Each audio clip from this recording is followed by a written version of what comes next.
దేవుడు తన కొరకు నిన్ను నన్ను సృష్టించుకున్నాడు. ఆయన ఉద్దేశం నెరవేర్చబడ్డానికి నేను జీవిస్తున్నాను. ఆయన ఏమన్నాడు? నా నీతిని, నా రాజ్యాన్ని నువ్వు మొదట వెతుకు. నువ్వు ఏదైతే వెతుకుతున్నావో అవి నిన్ను వెతుకుతాయి. హల్లెలూయా.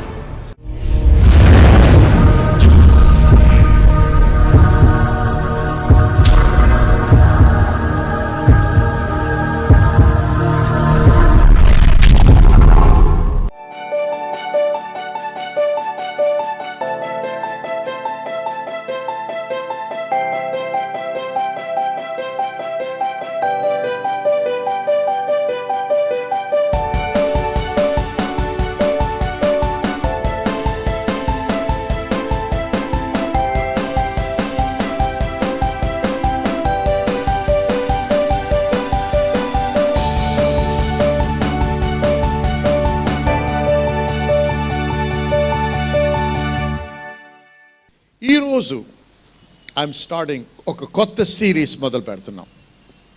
దాని పేరు ఇంగ్లీష్లో జాయింట్ కిల్లర్స్, యోధులను చంపువాడు. హల్లెలూయా. యోధులను సంహరించువాడు. Amen. Amen. You are a giant killer. నువ్వు యోధులను సంహరించేవాడివి. దీని గురించి వాక్యంలోంచి నేర్చుకుందాం. మనం ఏం గమనించాలంటే, దేవుడు నిన్ను ఒక ఉద్దేశంతో సృష్టించాడు. దేవుడు ఒక ప్రణాళిక చొప్పున నిన్ను సృష్టించాడు. ఈ భూమి మీద నువ్వు నివసిస్తున్నావంటే ఏదో కొద్ది కాలం బ్రతికి చనిపోయి వెళ్ళిపోవడానికి నువ్వు సృష్టించబడలేదు. ఒక కార్యము పరిపూర్ణం చేయడానికి, దేవుని ఉద్దేశాన్ని స్థిరపరచడానికి, దేవుని గురించి, దేవుని కొరకు నువ్వు సృష్టించబడ్డావు అనేది నువ్వు మర్చిపోకూడదు. కానీ సాతానుడు అనేక మందిని మభ్యపెడుతూ అబద్ధాలతో తప్పుడు మార్గాల్లో నడిపిస్తూ ఉంటాడు. చాలామంది ఏమనుకుంటారంటే, నాకు నిజమైన సమాధానము, నిజమైన సంతోషము, జీవితంలో సంతృప్తి కావాలంటే చాలా డబ్బుండి ఆస్తిపాస్తులుంటే నిజమైన సమాధానము, సంతోషము, జీవితాన్ని నేను అనుభవించగలను అనే ఉద్దేశంతో బ్రతికేవారు అనేకులు ఉన్నారు సంఘంలో కూడా. ఇంకొక అబద్ధం, నేను రిటైర్ అయ్యే లోపల నా స్వంత ఇల్లు కట్టుకోగలిగితే అంతకంటే తృప్తికరమైన ఇంకోటి లేదు అనే ఉద్దేశంతో బ్రతికేవారు అనేకులు ఉన్నారు. ఇంకొద్ది మంది ఉన్నారు, నా బిడ్డలు ఎలాగైనా సరే పాశ్చాత్య దేశాలకు, అమెరికాకో ఆస్ట్రేలియాకో వెళ్ళిపోవాలి, అక్కడ మంచి ఉద్యోగాలు సంపాదించుకొని వారు వివాహం చేసుకొని స్థిరపరచబడితే నా జీవిత గమ్యాన్ని చేరుకున్నాను అనే ఆ యొక్క ఆ జీవన విధానంలో బ్రతుకుతూ ఉంటారు, ఆ తలంపుతో బ్రతుకుతూ ఉంటారు. ఇవన్నీ కూడా సాతానుడు మనల్ని మభ్యపెట్టి దేవుని యొక్క నిజమైన చిత్తమును ఎరగక అనవసరముగా మన సమయాన్ని గడుపుతూ మనము మన కొరకు జీవించడానికి ప్రయత్నం చేస్తున్నటువంటి విధానం ఇది. అందుకే చాలామంది డబ్బున్నటువంటి వారు, మహా గొప్ప పేరు ఆస్తి పాస్తులు ఉన్న వారు కూడా ఆత్మహత్య చేసుకుంటున్నారు. నిజమైతే ఆమెను చెప్పండి. అంటే దాని అర్థం ఏంటి? నిజమైన తృప్తి లేదన్నమాట. అనేక మంది భవనాలు కట్టారు, ఇల్లు కట్టారు, అనుభవించకుండానే, సంతోషించకుండానే, అప్పుల పాలై దాన్ని అనుభవించకుండానే మరణించారు. బిడ్డల్ని పాశ్చాత్య దేశాలు పంపించారు, మంచి ఉద్యోగాలు తెచ్చి తల్లిదండ్రుల్ని వారు కాపాడుతూ చూసుకుంటారేమో అని అక్కడ పోయి తల్లిదండ్రులు మర్చిపోయారు, వివాహాలు కోల్పోయారు. ఆనందము, సంతోషానికి బదులు వేదనతో బ్రతికేవారు అనేకులు ఉన్నారు. ఇది నిజమైతే ఆమెన్ చెప్పండి. ఆమెన్. ఆమెన్. అయితే మరి నువ్వు ఎందుకు బ్రతుకుతున్నావు? దేవుడు నిన్ను ఎందుకు సృష్టించాడు? చూడండి, దేవుడు తన కొరకు నిన్ను నన్ను సృష్టించుకున్నాడు. ఆయన ఉద్దేశం నెరవేర్చబడ్డానికి నేను జీవిస్తున్నాను ఇక్కడ. ఆయన ఏమన్నాడు? నా నీతిని, నా రాజ్యాన్ని నువ్వు మొదట వెతుకు. నువ్వు ఏదైతే వెతుకుతున్నావో అవి నిన్ను వెతుకుతాయి. హల్లెలూయా.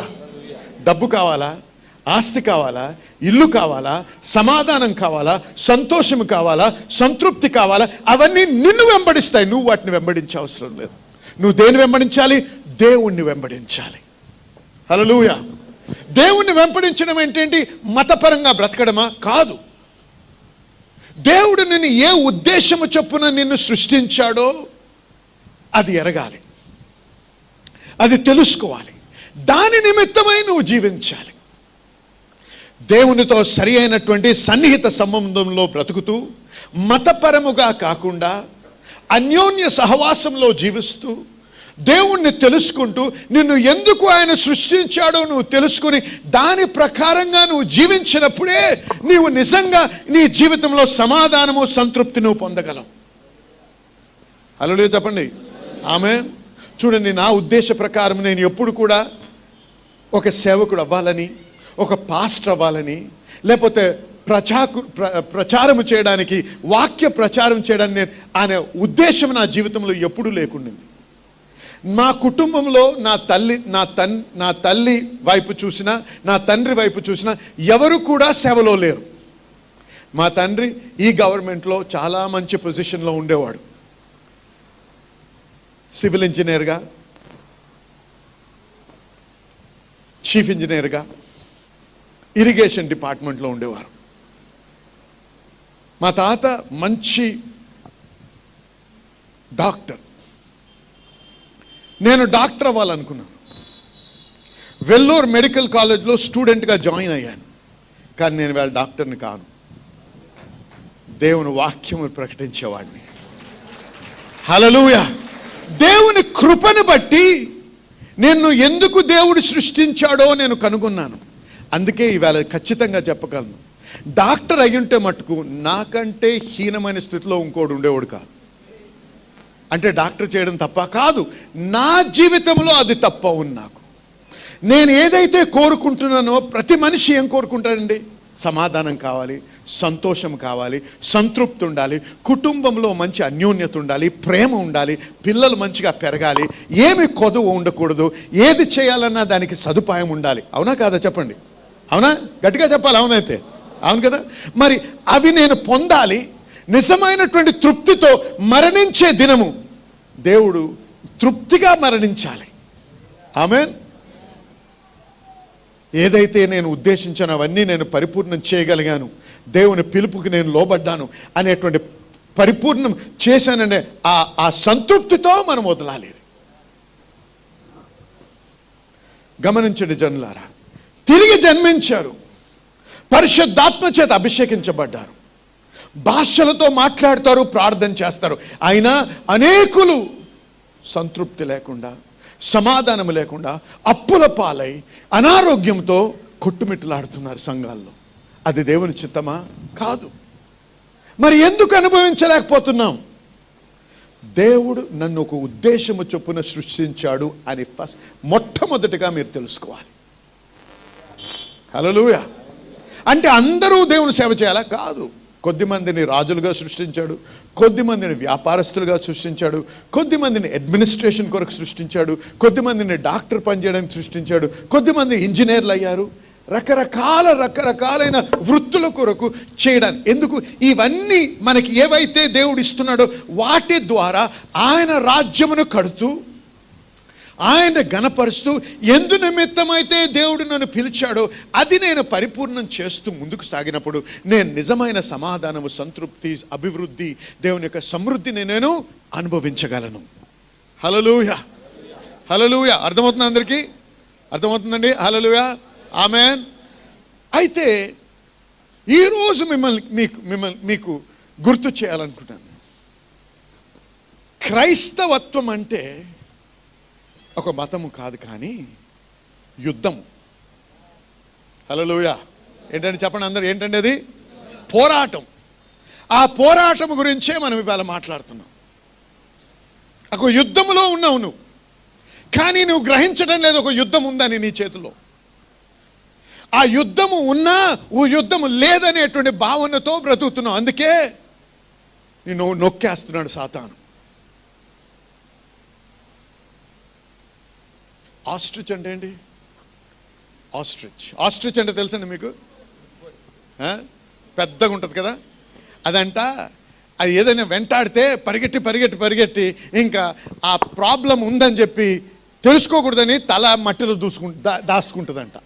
అంటే ప్రాబ్లంని ఇగ్నోర్ చేస్తే ప్రాబ్లం పోదు. లేదు అన్నట్టుగా ప్రవర్తిస్తే ఆ సమస్య పారిపోదు. ఆ సమస్యను ఎదుర్కోవాలి, నువ్వు దాన్ని జయించాలి. దేవుడు నిన్ను యోధులను సంహరించే వానిగా ఉద్దేశించాడు. హల్లెలూయా. దేవుడు మనల్ని యోధుల్ని సంహరించడానికి, పర్వతాల్ని లెవెల్ చేయడానికి అంటే సమము చేయడానికి, మరి తుఫానులని ఆపివేయడానికి, రోగుల్ని స్వస్థపరచడానికి, మరణించిన వారిని లేపడానికి దేవుడు మనల్ని ఇక్కడ ఉంచాడు. అంటే దాని అర్థం ఏంటో తెలుసా? ఇంపాసిబుల్ అంటారు చూసారా, అవి చేయడానికి, అసాధ్యమైనవి సాధ్యము చేయడానికి నిన్ను ఉంచాడు ఇక్కడ. హల్లెలూయా. అంటే అసాధ్యమైంది సాధ్యము చేయాలంటే ఎంత శక్తి కావాలో ఒకసారి ఊహించండి. యోధుడు నీకంటే చాలా ఎత్తుగా, బలముగా, మరి శూరునిగా ఉంటాడు. వాడిని ఓడించాలంటే అది అసంభవంగా అనిపిస్తుంది. కానీ దేవుడు నిన్ను ఏమని ఉద్దేశించాడు? వాడిని సంహరించే వానిగా నిలబడాలని ఉద్దేశించాడు. హల్లెలూయా.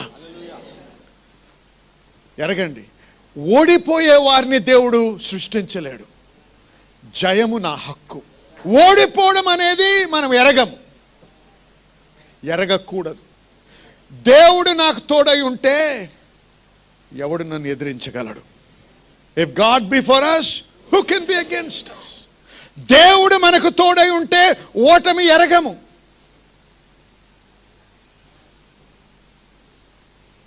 ఇక్కడ నీవు దేవుడు ఈ లోకములో, ఈ దేశంలో, ఈ స్థలంలో ఒక ఉద్దేశముతో నిన్ను స్థిరపరిచాడు. నీకు నిజంగా సంతృప్తి, సమాధానము, సమృద్ధి కావాలంటే ఎందు నిమిత్తము దేవుడు నిన్ను సృష్టించాడో అది ఎరగడం ముఖ్యం. అది కనుగొనే వరకు నువ్వు నిజంగా అవిటిని అనుభవించలేవు. ఏదో 30 సంవత్సరాలు గవర్నమెంట్కి పనిచేసి దాని తర్వాత రిటైర్ అయ్యి రిటైర్మెంట్ హోమ్లో జీవిస్తూ మరి 80 సంవత్సరాలు వచ్చిన తర్వాత మరణించి వెళ్ళిపోవడం అని దాని గురించి నిన్ను దేవుడు సృష్టించలేదు. నువ్వు జీవించినంత కాలం ఇక్కడ ఒక మార్పు తేవాలి. ఇక్కడ జనాలకి నువ్వు దీవెనకరంగా ఉండాలి. దేవుని నామము గణపరచబడాలి. ఆయన రాజ్యము కట్టబడాలి. నీ జీవితం ద్వారా ఏం జరుగుతుందో ఒక్కసారి నువ్వు పరీక్షించుకో. దేవుడిని ఆశీర్వదించాడు. ఇక్కడ అనేక మందికి ఉద్యోగాలు ఉన్నాయి. దేవుడు మేము మంచి గృహాలతో ఆశీర్వదించాడు, భవనాలతో ఆశీర్వదించాడు, కార్లు ఇచ్చాడు, స్థానం ఇచ్చాడు, స్థలం ఇచ్చాడు, డబ్బు ఇచ్చాడు. సరే, దేవునికి స్తోత్రం. అయితే వీటితో నీవు దేవుని రాజ్యం కొరకు ఏం చేస్తున్నావు? పాస్టర్ గారు, ఆదివారం వస్తున్నాను, ఇంత చందా వేస్తున్నాను, ఇంత కానుకిస్తున్నాను, అందుకే ఉన్నావు నువ్వు ఇక్కడ. నీవు కాకపోతే దేవుడు నిజమైన వాడు, ఆయన మంచివాడిని రుచి చూసి నీవు తెలుసుకున్న తర్వాత నీవు దేవుని కొరకు పని చేయకపోతే ఇంకెవడు చేస్తాడు? ఒకసారి ప్రశ్నించుకోండి.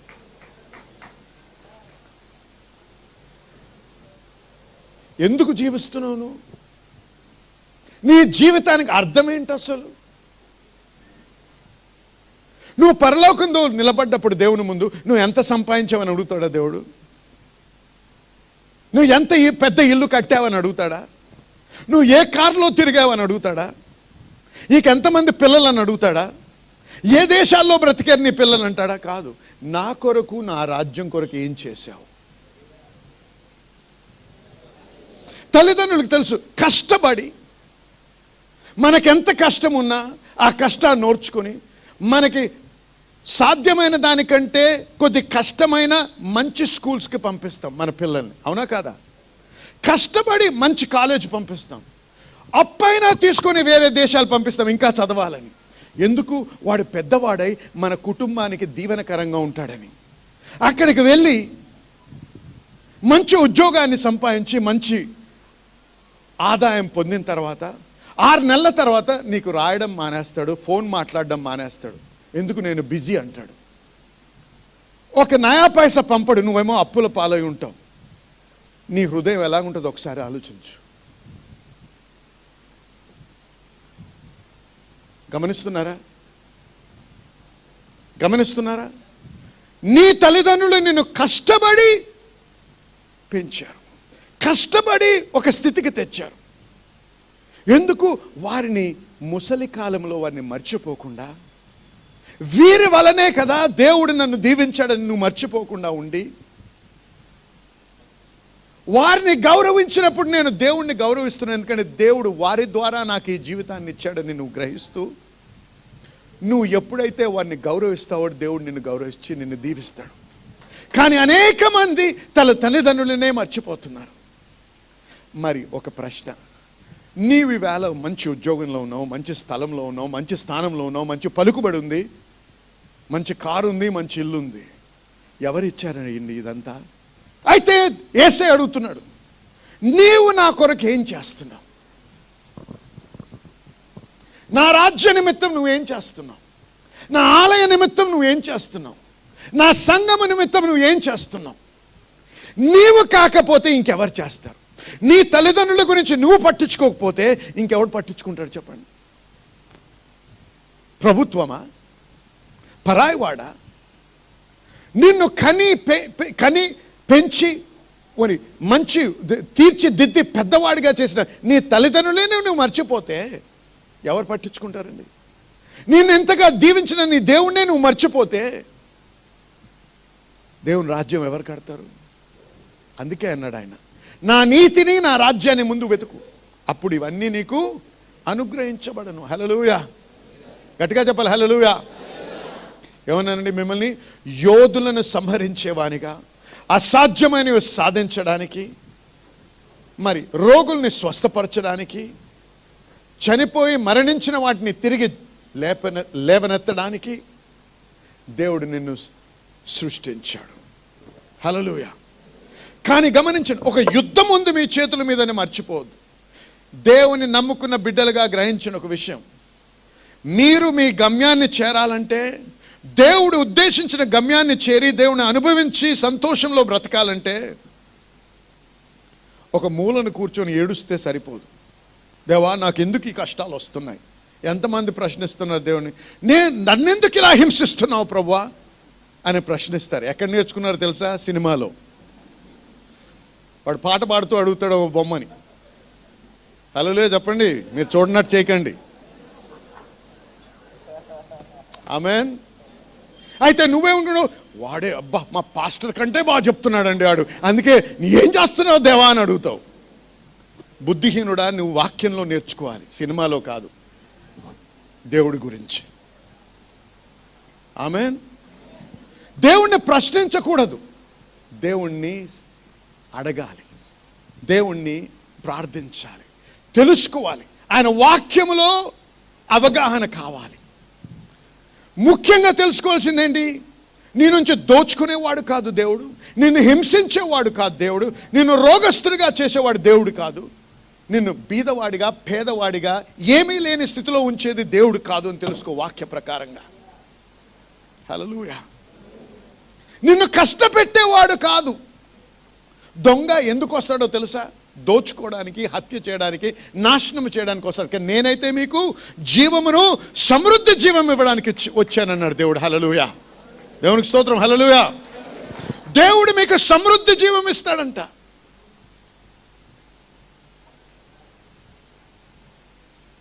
అయితే ఇది యుద్ధ సమయం. ఎందుకు? నీకో శత్రువు ఉన్నాడు. ఆ శత్రువే నిన్ను నీ పరిపూర్ణమైనటువంటి ఆ సంతోషము, సమాధానము, ఆ సమృద్ధిని అనుభవించకుండా ఆటంకపడుతున్నాడు. ఆ యోధుడు ఎవడైతే ఆటంకపడుతున్నాడో వాడిని నువ్వు సంహరించకుండా నువ్వు అనుభవించలేవు దేవుడు ఉద్దేశించింది నీ పట్ల.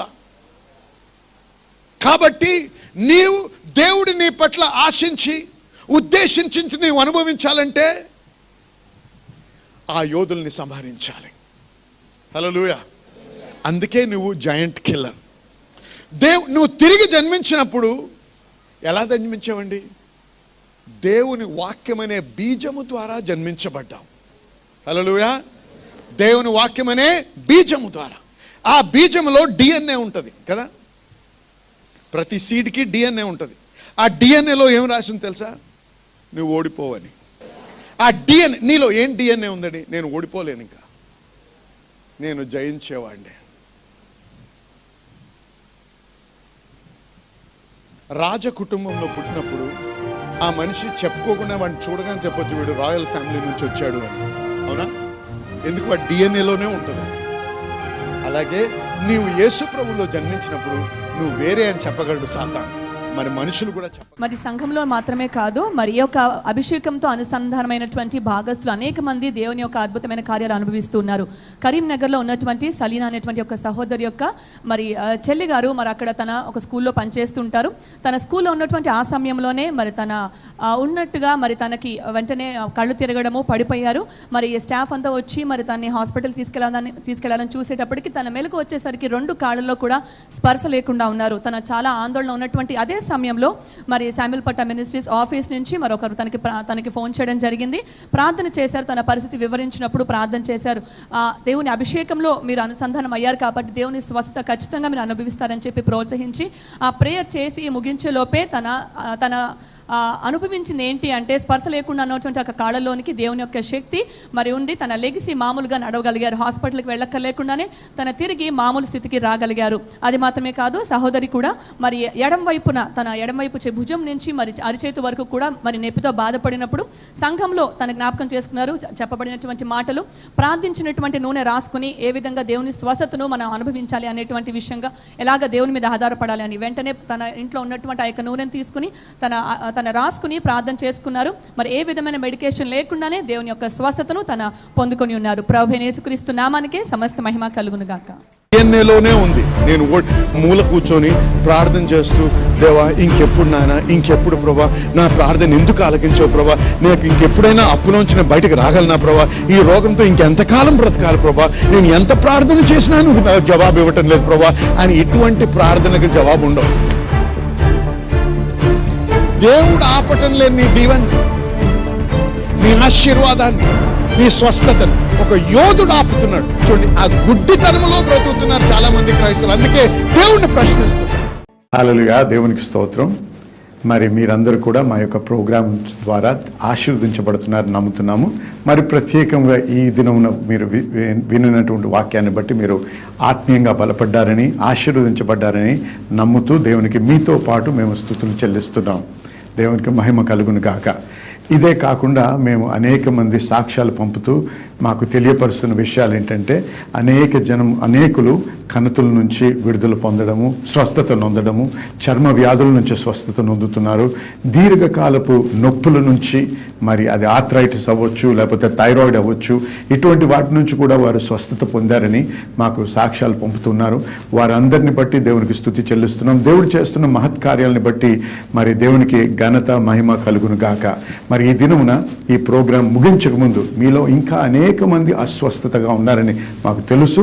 మరి మీ కొరకు ప్రత్యేకించి ప్రార్థన చేయాలని నేను ఆశిస్తున్నాను. కాబట్టి ఈ క్షణం మీతో పాటు ఏకీభవించాలని ఆశిస్తున్నాను. కాబట్టి మీరు ఎక్కడ మీకు నొప్పి ఉన్నా, ఎక్కడ అనారోగ్యం ఉన్నా అక్కడ ఒక చేయి పెట్టుకోండి, ఇంకో చేయి ఆ టీవీ మీద ఉంచండి. మనం కలిసి ప్రార్థన చేద్దాము. ఇద్దరు ఏకీభవించి అడిగి ప్రార్థన చేసినప్పుడు దేవుడు ఖచ్చితంగా అనుగ్రహిస్తానని వాగ్దానం ఇచ్చాడు కదండి. మరి ఆ వాగ్దానాన్ని బట్టి మరి ఆయన పొందిన గాయముల చేత మనం స్వస్థత నొందితిమి అన్నారు. దేవునికి స్తోత్రం, హల్లెలూయా. నొందబోచటం లేదు, మనం నొందితిమి. కాబట్టి నమ్మండి, విశ్వసించండి. ఈ ప్రార్థన చేసినప్పుడు దేవుని యొక్క శక్తి, దేవుని యొక్క ఆత్మ మీ మీద వచ్చి మిమ్మల్ని తాకి మిమ్మల్ని స్వస్థపరుస్తారని నేను నమ్ముతున్నాను. కాబట్టి దయచేసి ఏకీభవించండి. ఇప్పుడు ప్రార్థన చేద్దాం. పరిశుద్ధ దేవా, మీకు స్తుతి చెల్లిస్తున్నాం, మీకు మహిమ కలుగును గాక. ఈ సమయంలో ప్రతి బిడ్డ ఎవరైతే నాతో ఏకీభవిస్తున్నారో, ఎవరైతే అనారోగ్యంతో అస్వస్థతతో బాధపడుతున్నారో, ఎవరైతే సాతాను యొక్క బంధకములో ఉండి వాటి నుంచి విడుదల పొందలేని మరి బంధించబడిన స్థితిలో ఉన్నారో వారందరి నిమిత్తం ప్రార్థన చేస్తున్నాం. ఈ సమయంలో ప్రభా యేసు నామములో ప్రతి విధమైన అనారోగ్యాన్ని, నొప్పులను, చర్మ వ్యాధులను, మరి ఆర్థరైటిస్ని, థైరాయిడ్ని, రకరకాలైన బాధల నుంచి విడుదల కలుగును గాక అని యేసు నామములో ఆజ్ఞాపిస్తున్నాం ప్రభా. ఎందుకంటే మీరు ఇచ్చిన వాగ్దానాన్ని బట్టి, మీ వాక్యాన్ని ఆధారపడి ప్రభా మీకు స్తుతి చెల్లిస్తున్నాం. మీ వాక్యమును బట్టి, మీరు పొందిన గాయములు బట్టి ప్రభా మీ బిడ్డలు ఈ క్షణమే స్వస్థత నొంది తీరి ప్రభా. కాబట్టి మీకు స్తుతి చెల్లిస్తున్నాం. మీకే మహిమ కలుగును గాక. మీకు స్తోత్రం, హల్లెలూయా. ఏకీభవించిన వారందరూ కూడా నాతో పాటు ఆమేన్ చెప్పండి. హల్లెలూయా. నేనైతే నమ్ముతున్నాను మీరందరూ కూడా స్వస్థత నొందారని. మీరు పొందినప్పుడు, అది అనుభవించినప్పుడు మరి ఏమాత్రం ఆలస్యం చేయకుండా మా నంబర్లు మీకు కనపడుతూ ఉంటాయి, మా ఫోన్ నంబర్లు, వాటికి ఫోన్ చేయండి, మాకు తెలియపరచండి. మీతో పాటు మేము కలిసి దేవుని స్తుతించడానికి మాకు మంచి అవకాశాన్ని కలిగించండి. మీకు దేవునికి స్తోత్రము, మహిమ కలుగును గాక. మళ్ళీ మనం తిరిగి మీతో ప్రార్థన చేయడానికి మరొకసారి దేవుడు తరుణం ఇచ్చినప్పుడు ఖచ్చితంగా చేద్దాం. దేవునికి మహిమ కలుగును గాక. ఆమేన్. I don't know if you're a believer or not. If you're a believer, you have a name that is above every other name. Whatever the devil stole from Adam through deception, Jesus got it back with a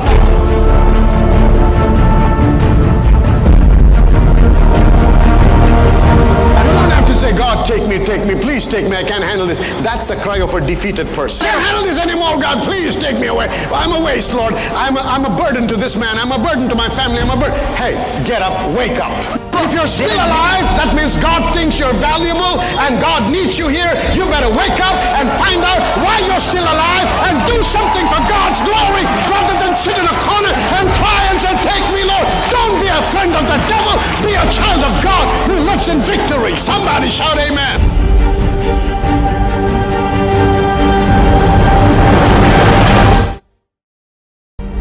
I don't know if you're a believer or not. If you're a believer, you have a name that is above every other name. Whatever the devil stole from Adam through deception, Jesus got it back with a